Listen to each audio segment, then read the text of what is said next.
नमस्कार, मैं हूं रविंद्र जैन और आप देख रहे हैं मुंबई मास टाइम्स। आइए देखते हैं आज की मुख्य खबर। आंदोलन केलं, गाडीसमोर आंदोलन केलं, तरी शेण फेकलं, कुठे दांगड्या पिकलेल्या आहेत, काचापुढे काय वाटतं याच्यावर आपल्याला मनसैनिकांनी अशा प्रकारे आंदोलन केलं? खरं म्हणजे याची सुरुवात राज ठाकरेंच्या दौऱ्यामध्ये मला वाटतं मराठवाड्यात केली, उबाटाच्या लोकांनी केली।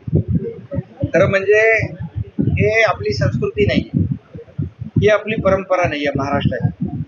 आज त्यांनी सुरुवात केली, राज ठाकरे साहेबांचा ताफा अडवणं, त्याच्यामध्ये काय काय दगडफेक करणं, सुपाऱ्या टाकणं, हे तर कुणालाही आवडलेलं नाही। आणि शेवटी ॲक्शनला रिॲक्शन असते, ॲक्शनला रिॲक्शन असते।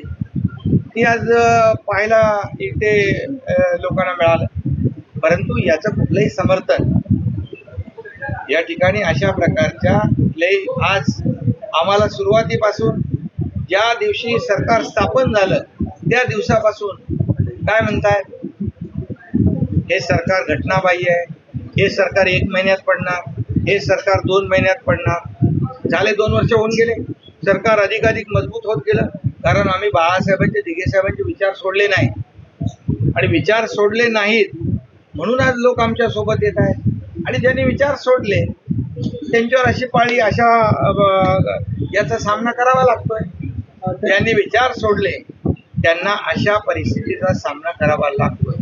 आणि म्हणून ज्याने त्याने ठरवलं पाहिजे आपण कुठल्या कुणीचे आहोत, आपलं ध्येय काय, आपले विचार काय, त्या सगळ्या गोष्टी।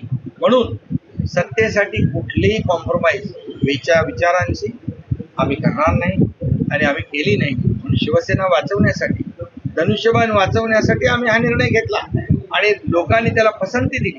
आणि म्हणून तुम्ही पाहिलं, आमचं सरकार स्थापन झाल्यानंतर झालेल्या ग्रामपंचायतीच्या निवडणुकीमध्ये हा शिवसेना पक्ष धनुष्यबाणाचा, बाळासाहेबांचा, दिघे साहेबांचा, भाजप नंतर हा 2nd नंबरला होता। आणि लोकसभेत पण आज उभाटा आणि धनुष्यबाण याचा जर आपण स्ट्राईक रेट पाहिला, लोकांची पसंती कुणाला आहे, लोकांनी कुणाला मान्यता दिली आहे मला सांगण्याची आवश्यकता। ठाण्याच्या मतदारांना आश्वासन देण्यात त्यांनी असं देखील विचारलं की दिल्लीतलं सरकार हवंय की महाराष्ट्रातून चालवणारं सरकार? अरे बाबा, आता तुम्ही राजकीय खरं बोलायचं नव्हतं मला, पण ठाण्यातल्या लोकांना बरोबर औषध द्यायला जमतं। लोकसभेमध्ये त्यांनी बरोबर जमाल घोटा दिलाय, तो ठाणेकरांनी पाहिलाय।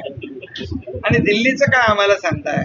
दिल्लीचं तुम्ही दिल्लीचे लोक मातोश्रीत यायची, दिल्लीचे लोक मातोश्रीत यायचे, पण आता मातोश्री सोडून, मातोश्रीचं पटांगण सोडून दिल्लीत लोटांगण कोण घालताय ते माहीत आहे आपल्याला।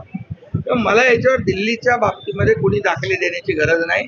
आम्ही जातो खुलेआम, आम्ही जातो या राज्याच्या विकासासाठी आणि आम्ही कुठलेही लपून छपून काम करत नाही। आणि मुख्यमंत्री पद मला मिळालं पाहिजे अशी कुठली भावना मनामध्ये न ठेवता आम्ही सत्ता सोडण्याचं काम केलेलं आहे। देशात नाही जगात हे उदाहरण तुम्हाला कुठेही भेटणार नाही। लोक सत्तेकडे जात असतात, सत्तेवरून पाय उतार होऊन विरोधाकडे जात नसतात। आणि त्यामुळे काही लोक आता हे घेऊन फिरतायत, मला करा मुख्यमंत्री, मला मुख्यमंत्री करा।